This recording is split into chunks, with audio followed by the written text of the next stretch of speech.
Penuel the Black Pen. So I quite sure that almost every South African is now aware of the bombshell accusations and allegations that General Nhlanhla Mkhwanazi dropped on Sunday, I think the 6th of July. I wrote a few tweets and I want to read them for you now.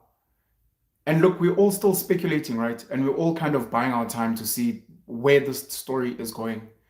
But there are very, very deep allegations of a drug cartel, according to his words, a drug cartel which has headquarters in Gauteng that is supplying drugs to the whole of South Africa. And this drug cartel has links to the most senior politicians, including members of parliament, with the police and people at the highest levels of the police, and also with the judiciary. These are judges and the like that are somehow interwoven with this drug cartel, saying that the drugs are coming from South America through the port of Durban, and then they are being processed in Gauteng. It sounds like a movie. It sounds like something we've seen in a series, Narcos, Pablo Escobar type stuff. And it's leading a lot of us, leaving a lot of us with questions. And General Nhlanhla Mkhwanazi has linked a lot of very senior politicians, police, etc., etc. And I guess we're just waiting to see what will happen. Wearing what looked like military fatigues, even though they were the uniform of the Special Task Force, with people carrying big guns, wearing masks. People looks like an Ibrahim Traore. People like it's very dramatic. A lot of people very sadly were too focused on his uniform, focused on his politics, saying no, he's trying to unseat Shadrack because they both have a chance to become national commissioner. With Nhlanhla Mkhwanazi, General Nhlanhla Mkhwanazi being the commissioner in KZN. Let me see. I just want to highlight Shadrack Spear, for people that may not know, is Major General Shadrack Spear. He's the Deputy National Police Commissioner in South Africa. He's very much implicated in these things that Nhlanhla Mkhwanazi is speaking about. The National Commissioner of the Police, for people that may not know, is General Sehlahle Fani Masemola. So he's actually the National Commissioner of Police, and there are stories that he may be stepping down at some point, and he will be looking for a replacement. Where do I start? Let me start here. I tweeted on the 7th of July at 12:48, midday-ish. And my tweet has got 637,000 views at this moment, at God Panel on Twitter. Forget Spear, forget Mkhwanazi, who is the Minister of Police in South Africa, and others just for a moment. General Nhlanhla Mkhwanazi said there is a drug cartel headquartered gang that supplies the entire country. They bring merch from South America via the Durban port to be processed in Gauteng. Who are these people? The reason I tweeted this is because so many people were focused on General Nhlanhla Mkhwanazi, a figure known as Brown Mokgotsi, Senzo Mchunu, the Minister of Police, Shadrack Spear, the Deputy National Commissioner, and they were not speaking about the bigger issue, which is there are drug lords in South Africa that are peddling drugs. We are aware that there are drug lords in South Africa. We are aware in parts of Egoroleni, we've heard rumors about people in Bedford View. We've heard of drug lords that are integrated and implicated with the gang violence in the Cape Flats in the Western Cape. There have been random assassinations around the country in various ways. And he even alluded to the murder in which General Nhlanhla Mkhwanazi alluded to the murder of high profile, very famous celebrities, musicians, of which many people are speaking about. DJ Somebody. I'd see that Saul Penduga of Podcast and Chill would raise other DJs and popular musicians that were also killed, about City Lights, in very dodgy manners that people couldn't really explain. Very dodgy circumstances. Under this tweet that I posted, very famous Twitter celebrity, Miss Ziprusha, at Destiny Z, who is famous for, in case you missed it. So every time someone says something wild, something toxic, there's a clapback. People tag at Destiny Z. She posted on her page. I think she got over 800,000 followers on Twitter. She responded and she asked me to look up a name. I'm guessing that she's been exposed to this name, or many people were speaking about this name. And I want to mention this name just as one of the names that when people do their research and investigations and they go deep down the rabbit hole, they look at this name and others. Vicky Goswami. Vicky Goswami, who has had links to the Guptas, and Jacob Zuma, who has had links with the late President Nelson Mandela, who's had links in Zambia, who's had links in Kenya, in Dubai, and even in America. I'd go and I'd look him up, and I'd find an article from March 2024. That's last year, March 2024, in the Daily Maverick. You can go and look it up as well. I'll post a link to the article in the description and in the comments as well. I just want to read a small piece from the article for you. Accusations involving South Africa's key state capture suspects tail the Indian drug lord Vicky Goswami, which suggest the country's capture could involve narco-trafficking conduits. Goswami, the glue connecting various claims, has a deep history with South Africa. Mandrax, it's a very horrible, very popular drug in South Africa. Mandrax trafficker Vicky Goswami now has wildly different titles in different countries. In Dubai, he is a former prisoner inmate. In the United States, he is a state witness. In India, he is a wanted suspect. And in South Africa, he is probably a source of anxiety to many. Goswami's name is a hinge that connects two sets of claims linking state capture in South Africa to some of the world's most notorious drug trafficking accused. On one side, there are reports that the members of the Gupta family, the nucleus of state capture accusations in South Africa, laundered money on behalf of a self-professed spy from Pakistan, whom the US has accused of being a prolific global drug don. On the other, there are accusations that a suspected South African money launderer with alleged ties to a global terrorist drug trafficker wore cash for the Guptas. The Guptas have not been charged for this. I am not making accusations. I'm not linking Vicky Goswami to the bombshell of Nhlanhla Mkhwanazi. I'm just saying, for any of those people interested, because this was not the question I was asking, who are the people in this drug cartel? If they are from South America, who are they? Are they in Cuba? Are they in somewhere else? Who are the huge drug mafia lords that are supplying drugs to South Africa, so that we know them? Because from there, we'll be able to start creating the links. Whenever politicians travel to certain South American nations, whenever certain politicians are having meetings with certain leaders of South America or the likes, we'll know exactly what's going on. We've had the wives of certain politicians being linked to drug trafficking. Links to places like Brazil and the like are very, very key to us uncovering who are these people so that we can track them. Once we know who the big drug lords, the manufacturers, the exporters in other countries are, then we can start looking at the distributors in South Africa, the major distributors, of which I can only imagine there are many in Durban. Many Indians in particular are linked to drug trafficking in the Durban area. I know they have black people involved there as well. Of course, there are coloreds and black people in the Cape Flats, in the Western Cape as well. And now we're hearing about Gauteng, of drugs that are involved. And I can imagine other parts of South Africa as well. Who are the key players at a legal system level, at a police level, maybe investigative units like the Hawks, the SIU, and politicians as well that may be linked. So Vicky Goswami, for people to go and research and see if there's any link with the allegations. That was one tweet. Another tweet I posted would be on the 6th of July at 9:45 p.m. in the evening. 3 points. Number one, none of us are brave enough to do what General Nhlanhla Mkhwanazi did today. And I say this because many of us are privy to all types of corruption, as something as small as paying bribes to traffic cops, lying on affidavits, but we don't go on platforms to name and shame and expose these things, sometimes which implicate us, sometimes which implicate our loved ones. Number two, if they kill him, none of us will be willing to kill those he pointed out today. There are many people saying, we know what's coming. It's just a matter of time, which is kind of sad. It means we've kind of accepted that this country has become a mafia state. It's become a serious crime state.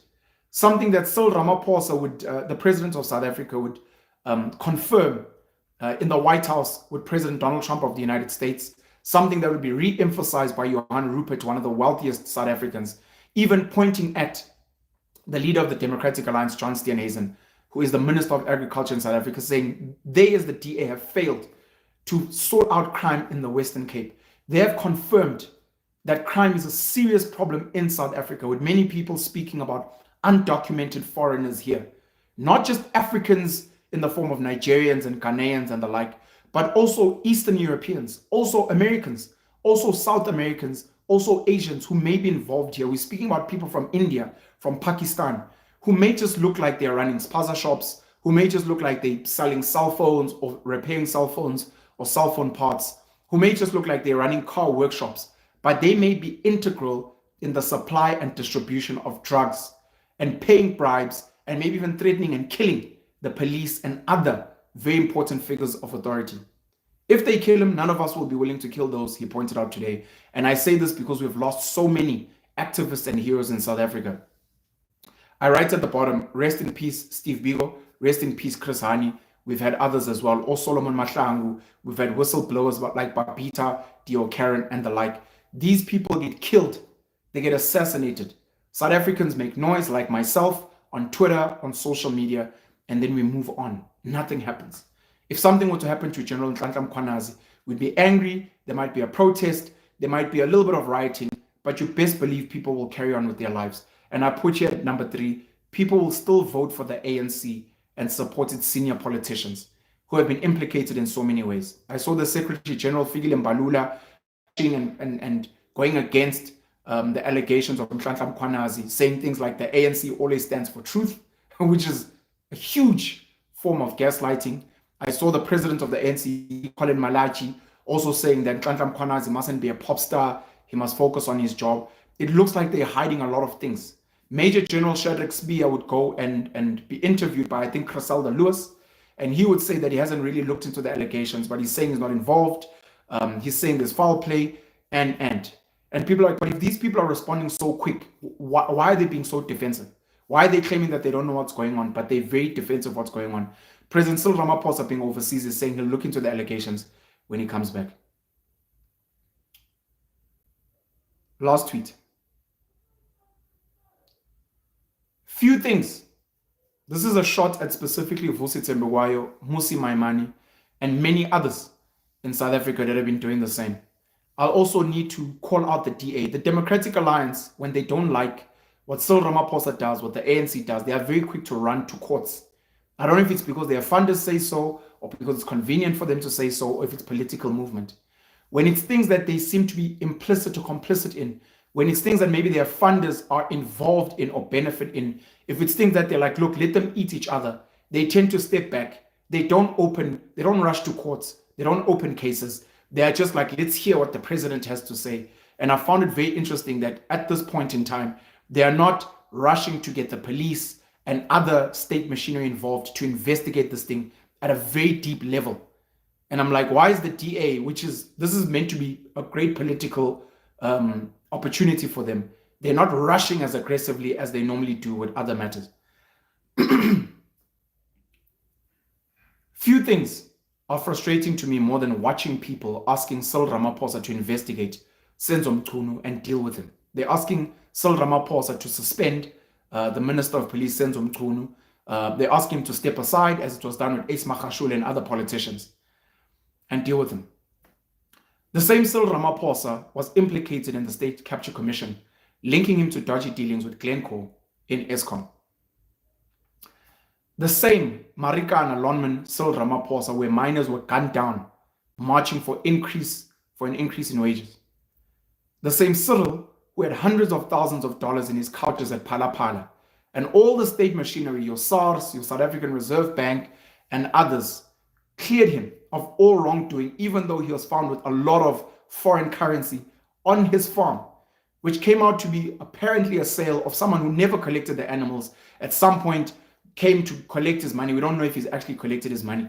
And we still haven't done a deep dive of who is that gentleman from the African continent who is linked to these dollars. Why was he paying in hard currency? And why was that money never used for what they claim that it was used for?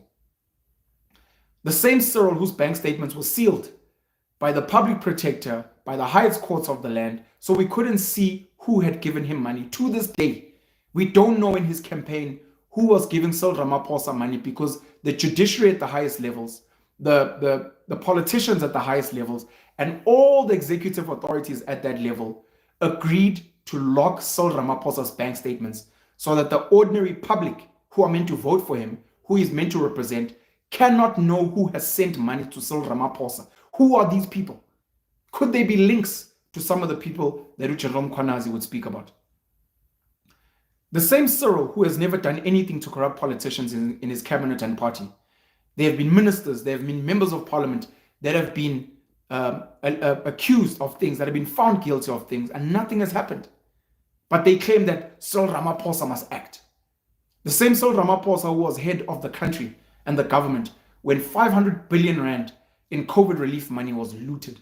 To this day, nothing has happened. The same Cyril Ramaphosa who's been accused of buying his presidency at the ANC conference, beating Nkosazana Dlamini Zuma at the time, Dr. Nkosazana Dlamini Zuma at the time. Anyone who expects Cyril Ramaphosa to resolve issues in this country is either ignorant, delusional, or benefiting in some way from this criminal government. I'm not going to listen to people saying, well, we have to respect him. He is the president at the end of the day. But if someone is a criminal, if someone is involved in dodgy dealings, if someone has not been acting with other criminals and other dodgy dealings, we can't keep respecting a person like that. And that's why every now and then I post, Cyril Ramaphosa is not my president. I cannot respect his position as the president because he is so deeply integrated in the rot that is the ANC, so deeply integrated in the corruption in this country. And the same Democratic Alliance who always claim they are cleaner and they are better are very comfortable to support him as president of the country and the leader of the government of national unity. They're very happy. Helen Zille, the federal chair of the DA, would go on to say that the funders of the DA said that Cyril must be backed. He is the guy. Who are these funders? Are they clean business people? Or could it be that she was even alluding to certain funders who are involved in shady, underground, illegal black market activities? You cannot expect the leader of a criminal organization to ethically deal with his fellow criminal comrades to get rid of crime. That's silly. South Africa is a company with legit and illegitimate businesses. The wealthy rent politicians to manage their business interests. Nothing will change unless you deal with those wealthy people directly and then their proxies, people like Cyril Ramaphosa. I posted this on the 6th of July at around 6:30 in the evening. It's got over 161,000 views. I think those are the main things that I wanted to raise this morning. I want to thank my water sponsor, since we're here, H2O. H2O water. This is my water sponsor. Please support them. There is a special code that I'll be putting in my description. If you order from them via their website, if you contact them, they'll be able to give you a discount. It's water, purified water, clean water, something that we all should be drinking every day. And they are the sponsors of some of my videos, and they are my water sponsor. And I want to say thank you very much to them for sponsoring me with water and for sponsoring these videos for you. Let's see what's going to be happening with General Nhlanhla Mkhwanazi. Let's see if anything is going to be happening with the Minister of Police, Usenzo Mchunu, the Deputy Police Commissioner, Shadrack Spear. I'm not sure if the Police Commissioner, Masemola, is going to be getting involved and sharing his views. And we're going to see what's going to be happening in the country. Many people are saying if something happens to Nhlanhla Mkhwanazi, they will protest. And to me, I'm like, but what are you waiting for? We already know that the ANC is a criminal organization that works with other criminal organizations, that is supported by the DA, which has not done anything with the criminal organizations that are in the Western Cape. We know that a lot of political parties, some have linked your EFF to Mazoti and the likes, who are cigarette exporters, sometimes linked to illicit cigarettes, to say that, yeah, but all of these political parties are captured in various ways. South Africa is the British Empire came and they secured a piece of land. They created a border around it and they put a governing force around it. What they called at the time the Union of South Africa, a subsidiary part of the Commonwealth, a colony of the British Empire under the Queen. They would send their shining star businessman, Ernest Oppenheimer, to then carry on with the work that had been set by people like Barney Bernardo, Cecil John Rhodes, and the like, to say, go formalize the colony, and the company that is now going to be called South Africa. The Oppenheimers and others would set up government, which to this day are the people that manage the economy on behalf of the British Empire. Later on, the American Empire would come in. Ernest Oppenheimer would be funded by the Rothschilds in Europe, and then would be funded by JP Morgan in America to create a company called Anglo-American, which is the bedrock company that runs South Africa to this day. So South Africa is an Anglo-English American company that has got managers in the form of government. After the British, it became the Afrikaner National Party. After them, it became the ANC. But nothing has changed, which is why Nelson Mandela, Thabo Mbeki, Jacob Zuma, Cyril Ramaphosa would go and pay homage to Queen Elizabeth and then to King Charles, going to bow down to the owners of this company. That is why Anglo-American, the Oppenheimers, the descendants of Ernest Oppenheimer, to this day, Nikki, Jonathan, Mary Slack, and the other daughters, Jessica, etc., they would still be funding your Rise Mzansi Songezo Zibi. They would be funding your ANC, your DA, maybe a BOSA, and the likes. The same people to make sure that mining in this country is still supplying Europe and America, to make sure that farming in this country are supplying Europe and America. Because South Africa is an Anglo-American company. That's why the presidents and everyone always only jump if it affects the economy. You look at Lonmin and Marikana. You look at what happens when there's unstable or unstable electricity. You look at when there's protests. When it affects the economy and the people that are making the most money, that's when politicians act. They are linked to your Glencores, which is another super criminal organization around the world.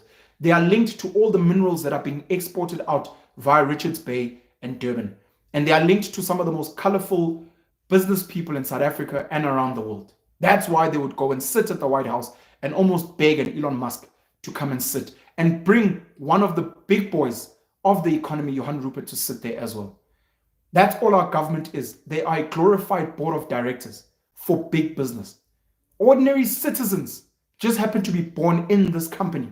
And the best you can do is become an employee and work for this company, or you can go and serve the rich through government, or you are just a charity case in the form of social welfare.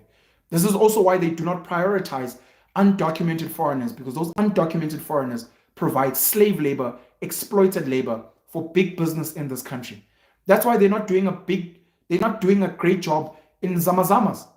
They're not worried about Zamazamas because those guys who are illegally here, according to so-called laws, are here to come and mine on behalf of the mining companies. They mine for much cheaper. When they die, when something happens to them, no one really cares because they're here illegally, apparently. That's what we're dealing with. The spaza shops who distribute Unilever and Tiger Brands and Pioneer Foods and all these other FMCG big head honcho companies. They don't mind them being here because they are distributors for big business. They only have issues when it's counterfeit because it means that you're not supplying goods from the biggest business owners in the country. The Constitution protects undocumented foreigners. Even now, you'll have the president of the country. You'll have the Human Rights Commission, and you'll have others saying, no, we cannot deny undocumented foreigners from gaining access to healthcare. Because the most important thing is the cheapest form of labor, which is used by the richest, wealthiest business owners in this country, so that company South Africa Pty Ltd can continue making the British Empire rich, continue making the American Empire rich. And because they now own small portions of South Africa, the company, China needs to be rich, Russia needs to be rich, and anyone else who is interested in making money off this company/country. I'd like to hear some of your thoughts. Pen you all the black pen. Have a great and blessed day. Cheers.